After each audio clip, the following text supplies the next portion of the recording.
Carl Bridges here today to describe 10 ways we can use the New Testament to inform our ethical decisions. The first of these 10 ways might seem surprising. It's Torah. One of the New Testament ways to inform our ethical decisions is actually the Old Testament law. Jesus, in the famous passage, Matthew chapter 5, verses 17 through 20, said he didn't come to do away with Torah.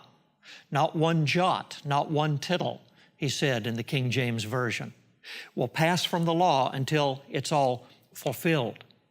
Now, we will have to try to figure out what Jesus meant when he said the law is eternal in some sense, and there's a lot of discussion about that. Also, we have the question of whether Christians today should keep Torah in any rigorous fashion, and perhaps even whether Jewish followers of Jesus today ought to keep Torah in a different way than Gentiles. But all that discussion aside, it is clear that Jesus intended his followers' ethics to be informed by Torah in some sense.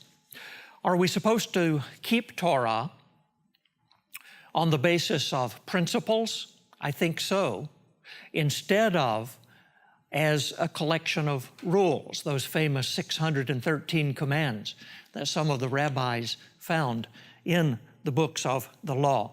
Here's how I think it works.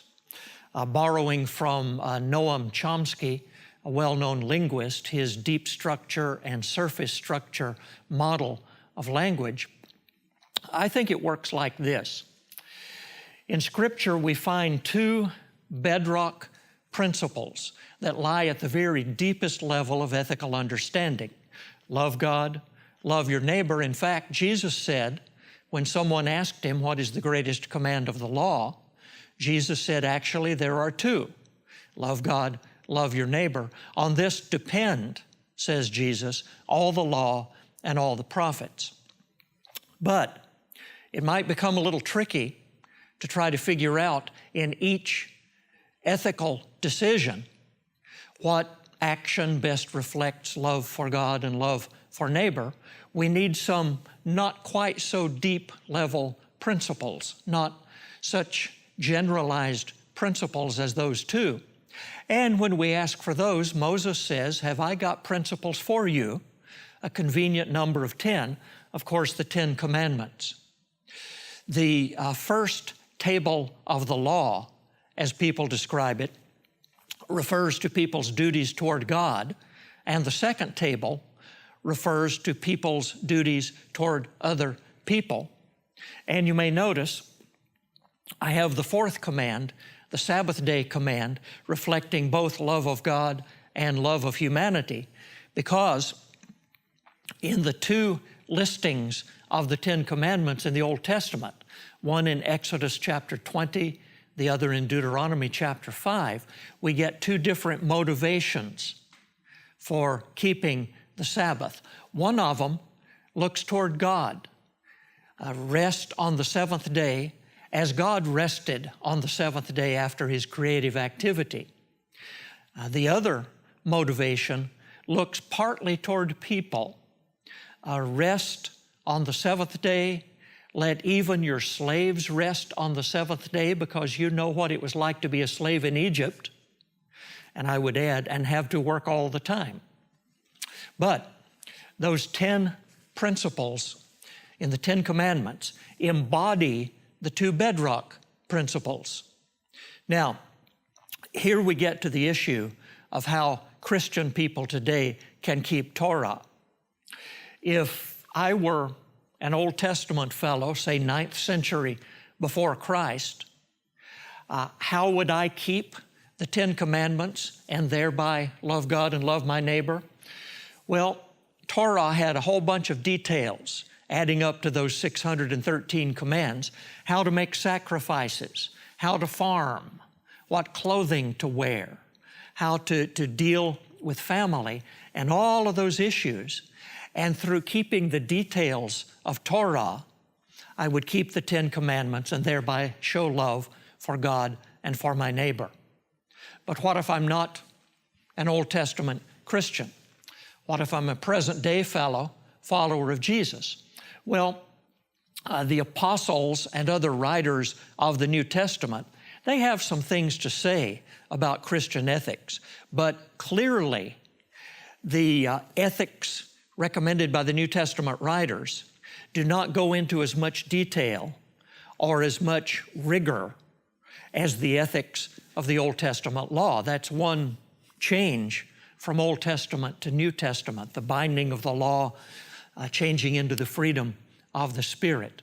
But still, writers like Peter and Paul, James and John will tell us enough things that we ought to do and not do that we could call them commands, and more on that in a moment.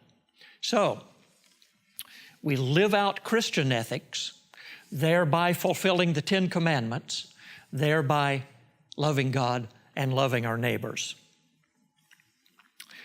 Now, the second source of ethics that appears in the New Testament is the Rabbinic halakha, the instructions on how to walk.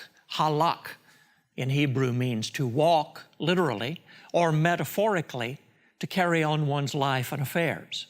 The halakha was rabbinic instruction on how to carry on a godly life. Now, it might seem strange that Christians would in any way, shape, or form follow the old rabbis, but Jesus said something that suggests even the halakha can be a source of ethics. In Matthew chapter 23, verse 3, Jesus scorched some of the hypocritical rabbis, but he said, do what they say, just don't live like those rascals do. Do what they say. Now, do the rabbinic instructions have any relevance for Gentile believers? That's discussable. Do they have any relevance for present-day Jewish believers in Jesus? That also is discussable.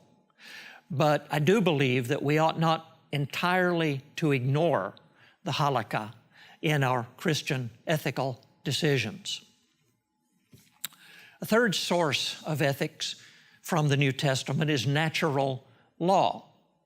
The idea that God created a moral order along with the natural order, and some things are right because they're natural, and others are wrong because unnatural. Paul expresses concern for natural law early in his letter to the Roman Christians, where he says the law is written on the heart, even of pagans, even of Gentiles. Anybody in the world, Paul says, can see that there's a God and see that He created the world and everything in it, and they can see that there's a moral order. So natural law, at its most basic level, informs every normal human being that there are some moral requirements. Now, in 1 Corinthians 11, Paul appears to make a natural law argument from physis, nature, that long hair on a man is unnatural and therefore wrong. I want to mention that here and not go into it. I don't think that's a pure natural law argument and therefore a command for all of us men to cut the hair short. But that's the kind of thing we need to discuss when we make use of natural law questions in figuring out what to do ethically. One big difficulty in natural law reasoning is that we live in a fallen world. A lot of things seem natural to us that might be natural only in our fallen state. And again, we have to factor that in when we use natural law as a source of ethics in the New Testament. The fourth source for ethics in the New Testament is what some people call the Noachian laws. You have to kind of gargle that consonant. Noachian is the adjective from the personal name Noah. Noah and the flood, Noah and the ark. And some of the old rabbis believed that Gentiles should operate under sort of a Ten Commandments light, based on the commands God gave Noah and his descendants after the flood. You can see how these Noachian commands lie very close to what we're calling natural law commands or natural law intuitions. The old rabbis believed that they could even list some of these Noachian laws. Where this appears in the New Testament is in Acts chapter 15. This is that famous meeting we call the Jerusalem Council, where the apostles and elders at Jerusalem met to decide if Gentile believers in Jesus had to undergo circumcision and keep the food laws and keep the Sabbath. In other words, did they have to become Jewish converts in order to follow the Jewish Messiah? And the short answer was no, they didn't. There is a Gentile door into God's kingdom. Gentiles don't have to go in through the Jewish door. But what they did, those apostles and elders wrote a letter to the Gentile Christians. Among other things, they said, we see fit to lay upon you none other than these necessary things. And then they said that the Gentile believers should abstain from idolatry. That would seem clear. From blood, which might mean bloody meat. They might be encouraging the Gentile believers to eat kosher in order that they can share fellowship meals with their Jewish brothers and sisters. Fornication, and I forget the other one. In any case, the apostles and elders laid out a short list of commands that did not encompass the whole Jewish law or anywhere close to it, something like these Noachian commands. Now, should Gentile Christians follow these today, or was that a temporary accommodation on the part of the Jerusalem elders and apostles? That's discussable when we use these Noachian commands to help us out in ethical decisions. Different rabbis gave different lists, but here's one. Don't worship idols, don't blaspheme God, establish courts of justice, don't murder, don't take other people's spouses, don't rob. And then the seventh one would seem to be self-evident, but don't eat flesh cut from a living animal. All right, I'm happy enough not to do that, but that's one list of those Noachian commands. A good write-up on those is over 100 years old and thus in the public domain in the 1906 edition of the Jewish Encyclopedia. Now, in a sense, what I've said so far is prologue, because it's true, is it not, that the first place we will look in the New Testament for material on which, a foundation on which to base our Christian ethical decisions are the words of Jesus himself. Most notably in the Sermon on the Mount, Matthew chapter 5, 6, and 7, similar compilation of his teachings in the Gospel of Luke chapter 6, the one that people call the Sermon on the Plain. There's a lot to figuring out how to use Jesus' commands. One of the most obvious and frequent questions we have to answer is, when do we conclude Jesus speaks globally for everyone everywhere, giving a broad ethical principle that impinges on all our decisions, or when he's talking to an individual or group of individuals? The classic test case there, the rich young ruler, where Jesus says, sell everything you have and give to the poor. Now, almost all interpreters believe that that was the great physician, Jesus' prescription for this one individual, and don't believe that we're allowed to generalize and say that all of Jesus' followers must sell out all of their property. But that's the kind of question we need to follow. Following close behind Jesus' commands are the commands of the apostles. Peter and Paul, James and John, and the books they left behind give ethical instruction. Famously, Paul tends to write his letters in a theology first, followed by ethics pattern. And once in a while, when he breaks from that, he does it for a reason, and it catches our attention. But Paul explains the understanding God has given him of the gospel of Jesus. And sometimes he confuses us, and we say, wait, what? What are you saying there?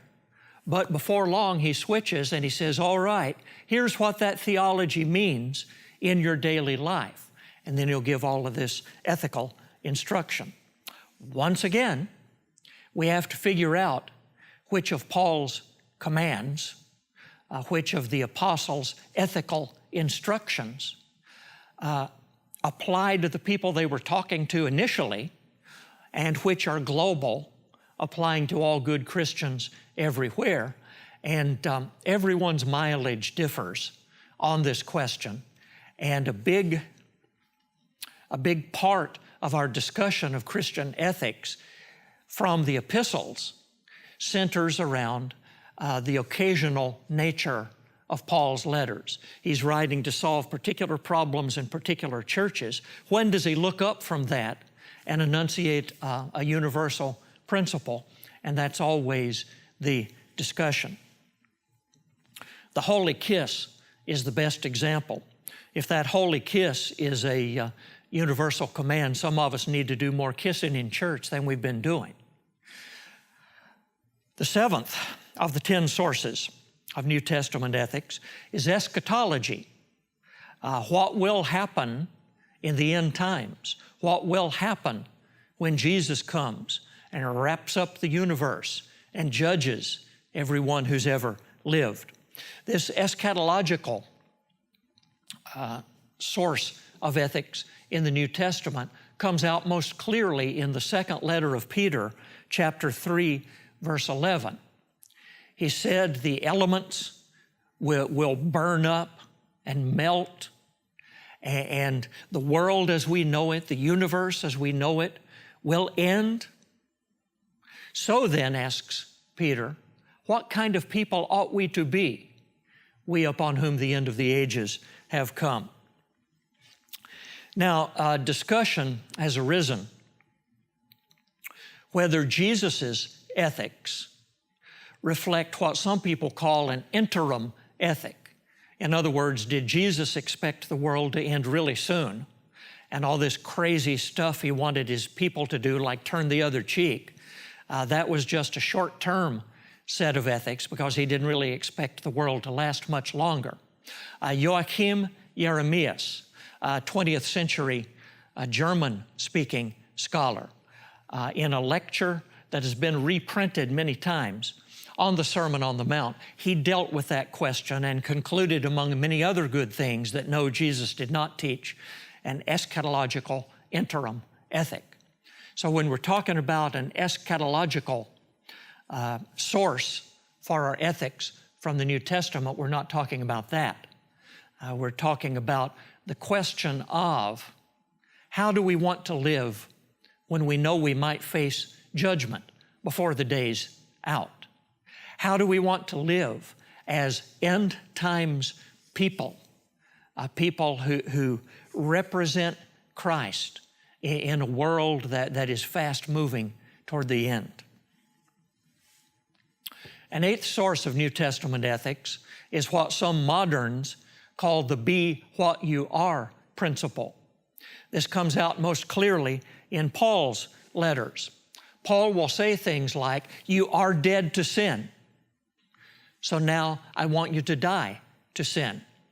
And taken very literally, it might seem to make no sense. If we really are dead to sin, why do we need exhortation to be dead to sin? But it's pretty clear what he's saying. We are dead to sin in God's eyes, in principle, spiritually speaking. But we have a whole lot of dying to sin yet to do as we live out what happened in our conversion in our lives. Similarly, in Colossians 3, Paul says we've been buried with Christ, raised with Christ. In his letter to the Ephesians, he even says we have been enthroned with Christ in the heavenly places. So what do we need to do? Well, we need to be those kind of people who have been raised with Christ. We need to be those people who have died to sin. In 1 Corinthians chapter 6, Paul gives one of his famous vice lists. He lists all the horrible things, or some of the horrible things people can do. And he says, and such were some of you, but you have been washed, you have been sanctified. And then he goes on to tell them that they need not to do these things anymore because of that washing they have experienced. So we live as if. Someone said, fake it until you make it. I'm not sure I like that formulation of it, but it's something like that. A ninth source of ethics from the New Testament is the give no offense principle. This one appears most clearly in the pastoral epistles, the letters to Timothy and to Titus. It also appears in Romans chapter 14 and 15, and in 1 Corinthians 8, 9, and 10 in Paul. The idea is that whatever we do ethically, we must not mess somebody up in their Christian faith. We must not hinder anyone else from believing in Jesus. The word Paul uses is skandalizo. It comes into English as scandalize, only it means something a little different. Skandalizo means to trip someone up or place an obstacle in someone's way. And metaphorically, it means to do something or say something or be something that causes a brother or sister to fall into sin, that causes a fellow believer to stop believing and leave the faith. So don't offend, in that sense, anyone else. For Paul, the big issue was meat that had been sacrificed to idols, a common feature of the pagan Gentile world in the Mediterranean world of that day. Question was for Christians, may I go to the church suppers, so to speak, at the idol temples with my friends? Paul says, no, you don't need to be doing that. Well then, the Christians ask, what about ordinary meat bought in the marketplace, which most probably has been dedicated to an idol at some point, and they're just selling off the surplus from the temple? And Paul gives some principles as to how Christian believers can navigate that difficult situation, but his main principle is, don't do anything that would encourage another believer in Jesus to worship idols. And he deals with the same thing in 1 Corinthians. So don't do anything that scandalizes, not in the sense of offends someone. If we breathe and drink water and live, we will offend someone. But don't do anything that shows a real possibility of causing someone to give up their faith. The 10th and final ethical source in the New Testament is the reputation of the church. And this one appears almost completely in the pastoral epistles, 1 Timothy, 2 Timothy, Titus, where the church, under pressure, if not actual persecution from society around, in a world where Christians are suspect, we take care not to do anything that would make Christians become more suspect or actually play into the prejudices that non-Christian people might have about us. One way this works out in the pastoral epistles is on the question whether the husband of one wife requirement for a church elder or a church deacon excludes from service men who have been divorced and remarried.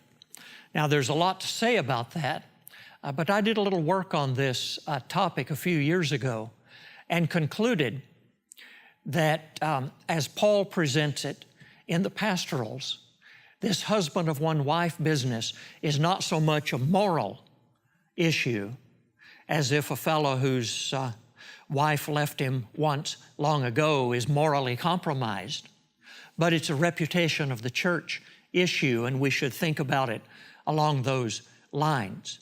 We want leaders who model a godly family life in the church. These then are the 10 sources of ethics conveniently defined for us out of the New Testament. You have noticed, I'm sure, that we need to prioritize these things. For example, we Christians are a whole lot more likely to follow Jesus' direct commands than to work from the Rabbinic halakha. But there might be some issue on which the halakha have something to say.